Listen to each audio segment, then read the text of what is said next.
मैं सतीश और आप देख रहे हैं चौथा स्तंभ यूपी न्यूज। इस वक्त हम जहां मौजूद हैं यह महाराजगंज जनपद का सोनौली बॉर्डर है और जहां वर्तमान में हम खड़े हैं यह शेख फरिंदी और केवटलिया जो है उस गांव के बीच में है। यहाँ इंटीग्रेटेड चेक पोस्ट बनने वाला है जो प्रस्तावित है। और आज आपको बता दें कि जो इंटीग्रेटेड चेक पोस्ट के जो मैनेजर हैं, डायरेक्टर हैं, वो यहाँ पर विजिट करने पहुँचे थे, जिनका नाम आदिल मिश्रा करके है। उन्होंने यहाँ जो 118 एकड़ में जो इंटीग्रेटेड चेक पोस्ट बनने वाला है उसका निरीक्षण किया, जो ज़मीन है उसका निरीक्षण किया। और साथ ही साथ आपको बता दें कि जो इंटीग्रेटेड चेक पोस्ट है उसके बनने से जो भारत का व्यापार है नेपाल के साथ में वह कहीं ना कहीं बढ़ जाएगा। और इंटीग्रेटेड जो चेक पोस्ट है उसकी खासियत एक सबसे महत्वपूर्ण चीज़ है कि उसके बनने से जो सुरक्षा एजेंसियां हैं बॉर्डर पे जो तमाम सारी गतिविधियों पर निगरानी करती हैं वो सारी एजेंसियां एक छत के नीचे आ जाएंगी। और साथ ही साथ जो इंटीग्रेटेड चेक पोस्ट है उसके आजू बाजू या बगल में मॉल होंगे और तमाम सारी चीज़ें बनेंगी, जिससे यहाँ पर्यटन तो बढ़ेगा ही बढ़ेगा। जो सोनौली का यातायात है, एक तरीके से कह सकते हैं ट्रैफिक व्यवस्था, उसको भी कंट्रोल किया जाएगा, क्योंकि अभी सोनौली में ट्रैफिक व्यवस्था थोड़ी सी जाम लग जाती है। इस वजह से ये कहीं ना कहीं सोनौली से थोड़ी दूरी पर है। तो अगर इस रास्ते, और आपको एक जानकारी और हम देंगे कि जो इंटीग्रेटेड चेक पोस्ट भारत में बनेगा जस्ट उसके बगल में नेपाल में भी बॉर्डर के उस पार बनेगा।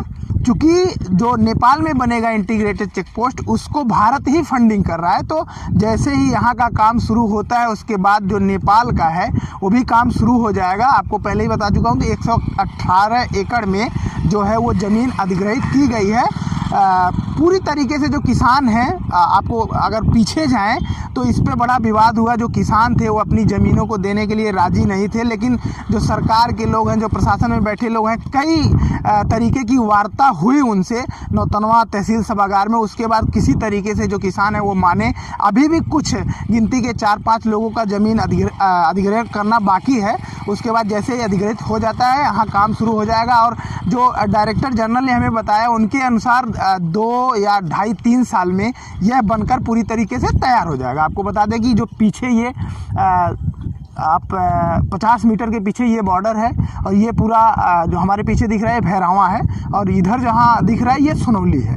तो यही बनेगा। और आपको सोनौली के बारे में एक चीज़ और मैं बताना चाहूँगा कि सोनौली जो बॉर्डर है यह भारत से जो निर्यात होते हैं नेपाल में, रक्सौल के बाद सबसे बड़ा बॉर्डर है। यानी कि बिहार में जो रक्सौल है वो पहले पे है और दूसरे पर सोनौली है। और भारत और नेपाल में जो व्यापार होते हैं उसमें जो प्रमुख नाके हैं, जो बॉर्डर हैं 7 नाके हैं, उन 7 नाकों से होता है। उसमें जो रक्सौल है वहाँ इंटीग्रेटेड चेक पोस्ट बन चुका है और जो दूसरा इंटीग्रेटेड चेक पोस्ट बन रहा है वह महाराजगंज के सोनौली में बन रहा है।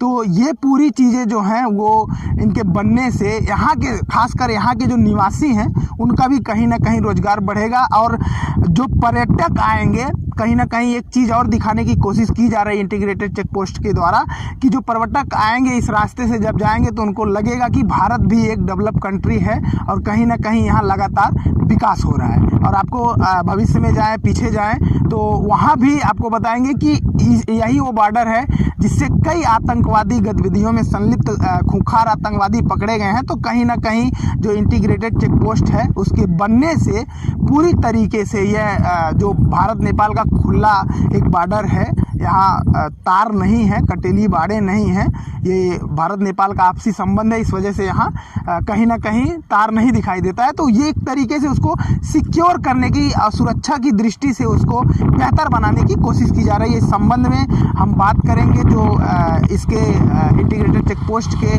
जो मैनेजर थे, जो डायरेक्टर हैं, उनसे बात करेंगे और जानेंगे कि इसका जो लाभ है इसके बनने से क्या होगा। साथ ही साथ पर्यटन के क्षेत्र में किस प्रकार का जो महाराजगंज है या उत्तर प्रदेश का ये बॉर्डर है सोनौली का, वह किस प्रकार से चमक बिखेरेगा। देखिए, आईसीपी का काम काफ़ी दिनों से प्रस्तावित है, आप लोगों को इसकी जानकारी तो होगी। ज़मीन उपलब्ध नहीं होने के कारण उसमें काफ़ी समय से ये स्थगित होता आ रहा था। तो अब ज़मीन जो है ये आपके डीएम महोदय के बहुत ही एक्टिव हस्तक्षेप से ये उपलब्ध हो गया है और हम कोशिश ये करेंगे कि जल्द से जल्द इसका कंस्ट्रक्शन काम शुरू हो जाए। और हम लोग जनरली 2 से 2.5 साल का टारगेट रहता है कि रेडी हो जाए। दूसरे साइड में जो नेपाल का आईसीपी है वो भी हमारे ही जो विदेश मंत्रालय उसके द्वारा फंडेड है, तो वो भी काफ़ी समय से इंतज़ार कर रहे हैं कि हमारा काम शुरू हो तो वो भी अपना काम तेज़ी से आगे बढ़ाएं। तो दोनों आईसीपी बन जाएगा तो ये जो पूरा ट्रेड है वो बढ़ेगा भी, और ये जो शहर को इसकी समस्याओं से मुक्ति मिल जाएगी। तो हमारा आईसीपी जो होता है वो लैंड पोर्ट एक बड़े बेहद स्तर का होता है जिसमें सभी सुविधाएं उपलब्ध होती हैं, और ख़ास करके इस जंक्शन पे जहाँ से काफ़ी विदेशी पर्यटकों का भी आना जाना रहता है, तो उनके लिए जो है एक मॉडर्न जो भी आधुनिक व्यवस्था पूरी की जाएगी जिससे उनको लगे कि हाँ भाई हम एक ऐसे देश में घुस रहे हैं जहाँ काफ़ी प्रोग्रेसिव है और हमारा डेवलपमेंट तेज़ी से हो रहा है। तो ऐसी एक तो हर तरह से सुविधाएं उचित और मॉडर्न होंगी, और जो भी अभी समस्याएं नज़र आ रही हैं वो ख़त्म हो जाएंगी। सर, भारत नेपाल सीमा पे बन रहा है तो कितना महत्वपूर्ण रहेगा ये आईसीपी बनने के बाद? मेरे ख्याल से ये बॉर्डर जो है ये बहुत महत्वपूर्ण है नेपाल के लिए। तो नेपाल के लिए अभी जो है 7 मुख्य प्रवेश द्वार हैं, और उसमें ये और रक्सौल 2 बहुत बड़े प्रवेश द्वार हैं। तो इसका महत्व जो है मेरे ख्याल से सबसे ज़्यादा हो जाएगा, क्योंकि यहाँ से जो मूवमेंट है ट्रेड की बहुत ज़्यादा है, और यही एक पॉइंट है जहाँ से विदेशियों का बहुत आवागमन है, क्योंकि ये बुद्धिस्ट सर्किट के ऊपर आता है। तो इसीलिए मेरे ख्याल से बहुत ही महत्वपूर्ण आईसीपी बनेगा ये।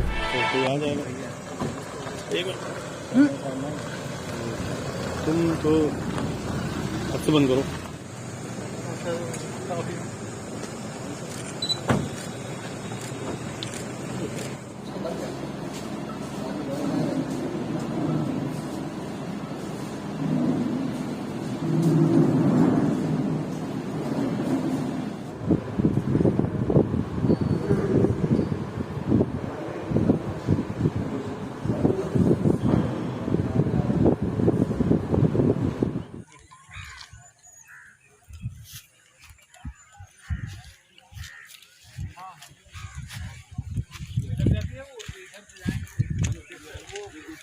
क्रॉस वाली उधर से नौतनवा साइड से पैच पे आने तक मल्टीपल कनेक्ट, जैसे आपके वहाँ पे जो पोस्ट है उसके लिए भी अलग से आती है, रोड आती है, और भी 2-3 रोड इधर से हम अभी जा सकते हैं। वहाँ जाने के लिए बनेलिया से वहाँ से हम लोग रास्ता बताओ। नहीं, बनेलिया के अलावा भी बनेलिया से पहले अंदर से जाता है वो कम से कम 4 रोड आते हैं। कच्चा नहीं है, 4 रोड आते हैं इधर पे, पूरे बना नहीं है।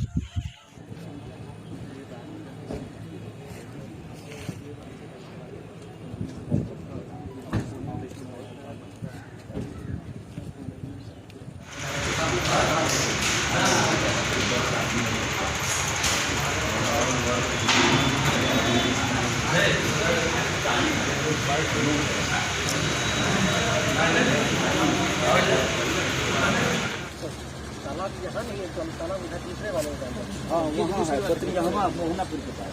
तो यहाँ तो केवल गड्ढा जी। हाँ, यही है। मुख्यमंत्री पर्यटन संवर्धन योजना में लिया गया है। मुख्यमंत्री करना है पूरे को लेकर पूरे जनता का प्रयास